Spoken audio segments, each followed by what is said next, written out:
আসসালামু আলাইকুম। তো আজকের বিষয় হলো কি আপনি ইসিএম নিয়ে কিছু কথা বলবো, ইসিএম রিপেয়ারিং। তো এই ইসিএম এটা আমার হাতে যেটা দেখতেছেন এটা হলো গিয়ে লেক্সাস গাড়ি 2006 মডেল লেক্সাস জিএস। তো এইটার প্রবলেম হলো কয়েলে কারেন্ট আসতেছে না।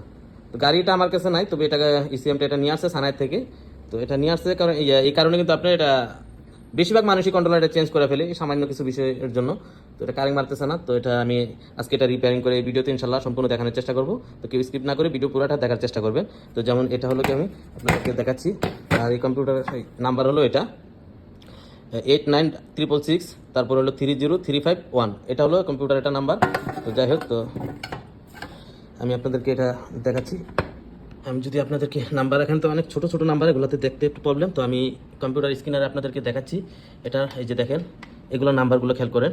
এই প্রথমটা হলো গিয়া 103, তারপরেরটা হলো গিয়া 103, তারপরেরটা হলো গিয়া 101, এরপরেরটাও 101, এরপরেরটাও 101।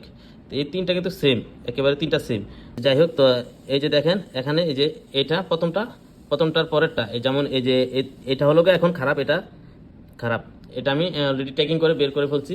তো এটাতে প্রবলেম আছে, তো এটা চেঞ্জ করব, গাড়ি ইনশাল্লাহ কমপ্লিট হয়ে যাবে। তো এটা কমপ্লিট করে আপনাদেরকে দেখানোর চেষ্টা করব যতটুকু পারি। তো এটা খারাপ কিভাবে, এত সহজে তো আর এটা বলা যায় না, অনেক টেকিং করে পরে এগুলা বিশ্রিয়ে বের করতে হয়। তো এটা টেকিং করার জন্য আপনি যে কোনো গাড়ির কন্ট্রোলার রিপেয়ারিং করার আগে ওটা কি সমস্যা ওইটা আগে মূলত আপনারা টেকিং করে বার করবেন। মনে করেন যে গাড়ি অনেক সময় গিয়ারের শিফটিংয়ের প্রবলেম হয়, সোনাইটের প্রবলেম, তারপরে ইঞ্জেক্টার কয়েল, তো যেটারই সমস্যা হোক, গাড়ি যেহেতু এটার কয়েলের প্রবলেম, কারেন্ট আসতেছে না। তো এই কারণে আমি আপনাদেরকে যদি আর একটু এই যে সরাসরি একটু জুম করে দেখানোর চেষ্টা করি গাড়ির কম্পিউটার কন্ট্রোলারে। এই দেখেন নাম্বার খুব ছোট ছোট, যে কারণে এগুলো স্ক্রিন আর এই কম্পিউটারের স্ক্রিনে বড় করে দেখতে হয় যে এটার প্রবলেম। তো নাম্বারগুলো দেখা যাচ্ছে না।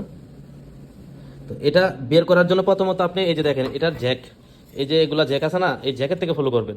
যেমন এটা কয়েল কাজ করে না, কয়েলের থেকে আপনি শুরু করবেন। ওই কয়েল, যে কয়েলে কাজ করতেছে না ওই কয়েলে ওয়ারিং কোন জায়গায় কোন পিন আছে, তো ওই পিনটা আগে প্রথম টেকিং করবেন। পিন থেকে মনে করেন যে এদিকে পিনের থেকে তারপরে এদিকে টেকিং করবেন।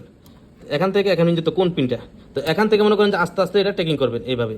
তো যেখানে এটা কিন্তু আমি অলরেডি গাড়ি নিয়ে আসে নাই, এইভাবে শুধু কন্ট্রোলার নিয়ে আসছে। তো এটা আমি টেকিং করে এখান থেকে বের করলাম। এই যে পিন হলো এটা, পিন হলো এটার এটা এটা আমি আপনাদেরকে এটা পরে দেখাচ্ছি। আচ্ছা যাই হোক, তো এই হলো এটার পিন। তো এই যে পিনের থেকে আমি আপনাদেরকে এই যে সহজ করে দেখানোর জন্য, পিন যেহেতু এটা, তো এই যে দেখেন আমি টেকিং করলাম এখানে।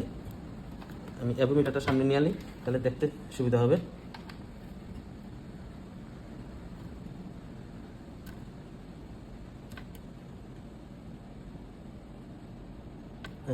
এটা ওম সেট করা ছিল, আমি এটা বিপ মোডে সেট করে নিলাম অ্যাভোমিটার।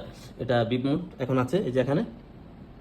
তো এটা এখন আপনারা অবশ্যই এটা টেকিং করার সাউন্ড পাবেন বিপ মোডে যাতে সেট করছি। তো এই যে এখান থেকে এই যে এখানে এই দেখেন এতটুকু কিন্তু এটা কিন্তু কানেকশন আছে। এখান থেকে টেকিং করলাম যে এটা এখানে আছে, এই ফিউজ আসছে। তো এটা কিন্তু একটা ফিউজ, তো এটা ফিউজের মতনই কাজ করে। তো এখান থেকে এখন কিন্তু এটা আছে, কিন্তু এখান থেকে এই যে দেখেন এখানে কিন্তু নাই, দেখছেন? এই দেখেন অ্যাভোমিটারের ভিতরে আপনার এই যে বিপ মোডে বিপ সাউন্ড আসতেছে, তারপরে রিডিং হচ্ছে।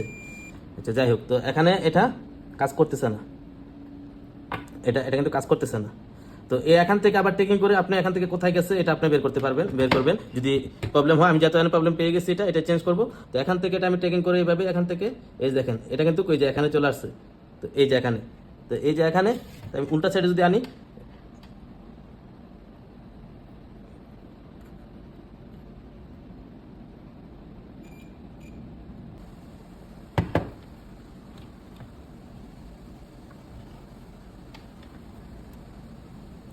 এই যে এই দেখেন এটা হলো পাওয়ার আইসি,